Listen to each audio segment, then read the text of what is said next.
+1 + 2 മക്കളെ, നിങ്ങളുടെ മനസ്സിലുള്ള ചോദ്യമാണെന്ന് എനിക്കറിയാം. ഓണം എക്സാം എടുത്തു വരല്ലേ. വൺ ഷോട്ട് മതിയോ?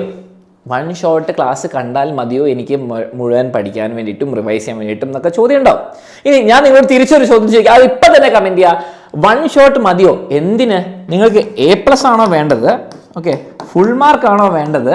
അല്ലെങ്കിൽ നിങ്ങൾക്ക് പാസ് ആവാനാണോ? പറഞ്ഞോ, നിങ്ങൾ ഇതൊന്ന് കമന്റ് ചെയ്യും. ഓക്കെ, അതിനനുസരിച്ചായിരിക്കും ഉത്തരം. നിങ്ങൾക്ക് A+ ആണോ വേണ്ടത് 90% മേലെ, അല്ലെങ്കിൽ ഫുൾ മാർക്ക് ആണോ വേണ്ടത്, പാസ് ആണോ വേണ്ടത്? അപ്പോൾ വൺ ഷോട്ട് മതിയോ എന്നുള്ള ഉത്തരം ഞാൻ പറഞ്ഞില്ല. നിങ്ങൾ പ്രത്യേകിച്ച് ഒന്നും പഠിച്ചിട്ടില്ല, നിങ്ങൾ ചിലപ്പോൾ സ്കൂളിൽ ശ്രദ്ധിച്ചിട്ടുണ്ടാവില്ല, നിങ്ങൾ സ്വന്തം നോട്ട്സ് ഒന്നുമില്ല, നിങ്ങൾ സ്വന്തം പഠിച്ചിട്ടൊന്നുമില്ല. പക്ഷേ നിങ്ങൾ ചോദിക്കുകയാണ് വൺ ഷോട്ട് മതിയോ എന്ന് ചോദിച്ചാൽ ഞാൻ നിങ്ങളോട് പറയും പാസ് ആവാൻ ഇത് മതി. വൺ ഷോട്ടിൽ നമ്മൾ എന്ത് ചെയ്യും? എല്ലാ കോൺസെപ്റ്റ്സ് ഏകദേശം ഡിസ്കസ് ചെയ്യും, കുറച്ച് ക്വസ്റ്റ്യൻസ് ഒക്കെ തരും, പാസ് ആവാൻ അത് മതി. A+ ഫുൾ മാർക്കിന് അത് മതിയോ? പണ്ട് എന്തെങ്കിലും ഒരു കാലത്ത് ചിലപ്പോൾ അത് മതിയാവായിരിക്കും. പണ്ട് എക്സാംസ് സിമ്പിൾ ആയിരുന്ന കാലത്ത്, നിങ്ങൾക്ക് പേപ്പർ ട്വിസ്റ്റ് ചെയ്ത് വരാതിരുന്ന കാലത്ത് ചിലപ്പോൾ മതിയാവായിരിക്കും. പക്ഷേ ഈ വൺ ഷോട്ടിൽ എന്താ പ്രശ്നം നിങ്ങൾക്കുള്ളത്? വൺ ഷോട്ട് ഇസ് അടിപൊളി, നിങ്ങൾക്ക് ഫസ്റ്റ് ടൈം പഠിക്കാൻ വേണ്ടിയിട്ട് നല്ലതാണ്, പക്ഷേ ഇതൊക്കെ എല്ലാം നല്ലതാണ്. പക്ഷേ പ്രശ്നം എന്താണ്? നിങ്ങൾ ഒരു പ്രാവശ്യം ഒരു ചാപ്റ്റർ കൊണ്ട് നിങ്ങൾ എല്ലാം ഓർത്തിരിക്കും എക്സാമിന് ഇല്ല. നിങ്ങൾക്ക് അവിടെ മിസ്സിംഗ് എന്താണ്? ഒരു റിവിഷൻ മിസ്സിംഗ് ആണ്. ഓക്കെ, ഒരു റിവിഷൻ മിസ്സിംഗ് ആണ്. ക്വസ്റ്റ്യൻസ് മിസ്സിംഗ് ആണ്. ക്വസ്റ്റ്യൻസ് ഇരുന്ന് പ്രാക്ടീസ് ചെയ്താലേ ശരിയാവുള്ളൂ മക്കളെ. +1 + 2 എത്തുമ്പം നിങ്ങൾക്ക് വെറുതെ ഒരു definition, what is Newton's first law, Newton's first law എന്ന് പറഞ്ഞിട്ട് എഴുതാൻ പറ്റൂല. വലിയ ക്വസ്റ്റ്യൻ ആയിരിക്കും, കുറേ ഫോർമുല ഉണ്ടാവും, കുറേ ഡെറിവേഷൻ ഉണ്ടാവും, കുറേ രീതിയിൽ ചെയ്യാനുണ്ടാവും. മാത്സിലൊക്കെ ആണെങ്കിൽ നിങ്ങൾക്ക് അറിയാം. അപ്പോൾ ക്വസ്റ്റ്യൻ പ്രാക്ടീസ് ചെയ്യാതെ പറ്റൂല. ഓക്കെ, ഇനി നിങ്ങളൊരു വൺ ഷോട്ട് കണ്ടു, നിങ്ങളുടെ രീതിയിൽ ഒരു റിവിഷനും പഠിത്തവും പിന്നെ ഈ ക്വസ്റ്റ്യനും റിവിഷനും വൺ ഷോട്ടും കഴിഞ്ഞാൽ നിങ്ങൾക്ക് A+ കിട്ടാം, നിങ്ങൾക്ക് ഫുൾ മാർക്കും കിട്ടാം. എവിടെ? ക്വസ്റ്റ്യനും റിവിഷനും ചെയ്തിട്ട് നിങ്ങൾ വൺ ഷോട്ടിന്റെ കൂടെ ചെയ്യുകയാണെങ്കിൽ നിങ്ങൾക്ക് A+ റിവിഷൻ കിട്ടും. പക്ഷേ വൺ ഷോട്ട് മാത്രമാണ് പാസ്സാവും, അല്ലെങ്കിൽ നല്ല മാർക്ക് കിട്ടും, B ഗ്രേഡ് ഒക്കെ കിട്ടുമായിരിക്കും. അപ്പോൾ അതിലെന്ത് ചെയ്യണം? വളരെ സിമ്പിളാണ്. എന്താ ചെയ്യേണ്ടത്? ഇന്ന് വൈകുന്നേരം നിങ്ങൾക്കൊരു ഇവന്റ് ഉണ്ട്, നിങ്ങളുടെ ഈ +1 ചാനലും +2 ചാനലും. അതിൽ കയറി വരിക. ഞാൻ ഇവന്റ് കഴിഞ്ഞു എന്ന് തോന്നുകയാണെങ്കിൽ ഓഗസ്റ്റ് 5-ാം തീയതി വൈകുന്നേരം 7 മണി കഴിഞ്ഞിട്ടാണ് നിങ്ങൾ കാണുന്നെങ്കിൽ ആ ഇവന്റിന് ലൈവ് കാണാം.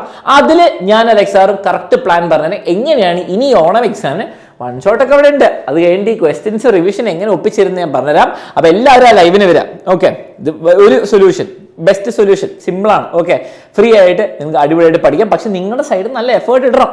വൺ ഷോട്ട് നിങ്ങൾ കണ്ടിരിക്കണം. അതിനുള്ള പ്ലാൻ പറഞ്ഞിട്ടുണ്ടായിരുന്നു കഴിഞ്ഞ ആഴ്ച. അതുപോലെ ക്വസ്റ്റ്യൻസ് റിവിഷൻ നിങ്ങൾ ഞങ്ങളുടെ കൂടെ വന്ന് ചെയ്യണം. ഓക്കെ, ഇനി ഇതല്ലാതെ വേറെ സൊല്യൂഷൻ ഉണ്ട്. നിങ്ങൾക്ക് അറിയാം എന്ത് സൊല്യൂഷൻ ആണ്. എക്സാമിനറിന്റെ അഗ്നി ബാച്ചിന്റെ +1കാർക്ക് നിങ്ങൾക്ക് ഇപ്പോൾ 3999 ആണ് ജോയിൻ ചെയ്യാൻ. താഴെ നിങ്ങൾക്ക് കോൺടാക്ട് ചെയ്യാൻ നമ്പറൊക്കെ ഉണ്ട്. ഓക്കെ, ഇനി +2കാരാണെങ്കിൽ എന്താണ്, നിങ്ങൾക്ക് +2ന്റെ ഉയരെ ബാച്ച് ഉണ്ട്, വീണ്ടും 3999 ഫീസ് കുറച്ചിട്ടുണ്ട്.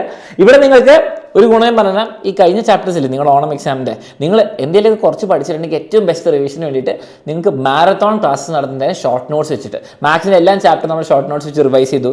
ഫിസിക്സിന് കഴിഞ്ഞു, കെമിസ്ട്രി കഴിഞ്ഞു, ബയോളജി അങ്ങനെ എല്ലാ സബ്ജക്ട്സിനെയും ഷോർട്ട് നോട്ട്സ് റിവിഷൻ കഴിഞ്ഞു. അത് കഴിഞ്ഞു, ലൈവ് നിങ്ങൾക്ക് കിട്ടിയില്ല, പക്ഷേ റെക്കോർഡായിട്ട് നിങ്ങൾക്ക് കാണാൻ പറ്റും. ജോയിൻ ചെയ്താൽ മതി. ഓക്കെ, അത് കഴിഞ്ഞിട്ട് ഓണം എക്സാമിൻ്റെ നമ്മുടെ റിവിഷൻ പ്ലാൻ പറയും. അത് കഴിഞ്ഞിട്ട് ഓണം എക്സാമിൻ്റെ, ക്രിസ്മസ് എക്സാമിൻ്റെ, ഫൈനൽ എക്സാമിൻ്റെ, മോഡൽ എക്സാം ഉണ്ട്. അതിനുവേണ്ടി ശക്തമാക്കാനുള്ള ഫുൾ കാര്യങ്ങൾ ഇവിടെ ഉണ്ട് മക്കളെ. ഉയരെ ബാച്ചിലൊക്കെ നമ്മൾ ഓണം എക്സാമിൻ്റെ സിലബസും അഗ്നി ബാച്ചിലും ഓണം എക്സാമിൻ്റെ സിലബസ് ഓണം എക്സാമിൻ്റെ ഒരു മാസം മുമ്പ് തീർത്തിട്ടുണ്ടായിരുന്നു. ക്രിസ്മസ് എക്സാമിൻ്റെ സിലബസ് അതിൻ്റെ ഒരു മാസം മുമ്പ് തീർക്കും. പബ്ലിക് എക്സാമിൻ്റെ സിലബസ് മൊത്തം ഡിസംബർ ആകുമ്പോൾ തീർന്നോളും. അത്രയും നേരത്തെ നമ്മൾ തീർക്കുന്നുണ്ട്. അപ്പോൾ ബാച്ചിലുള്ളവരാണെങ്കിൽ ഒന്ന് കമന്റ് ചെയ്യുക ഇത് തീർന്നു എന്നുള്ള കാര്യം. അപ്പോൾ നിങ്ങൾക്ക് പ്ലാൻ മനസ്സിലായി. നിങ്ങൾ വൺ ഷോട്ട് മാത്രം കണ്ടാൽ പാസ്സാവും, പക്ഷെ നിങ്ങൾക്ക് അടിപൊളി മാർക്കും A+ഉം ഫുൾ മാർക്കൊക്കെ വേണമെങ്കിൽ നിങ്ങൾ ക്വസ്റ്റ്യൻസ് റിവിഷൻ ചെയ്യുന്നു. അതിനുവേണ്ടി ഇന്ന് വൈകുന്നേരം നിങ്ങളുടെ ലൈവിൽ വരുന്ന ഈ ചാനലിൽ. അപ്പോൾ see you there. Tata, bye bye, all the best.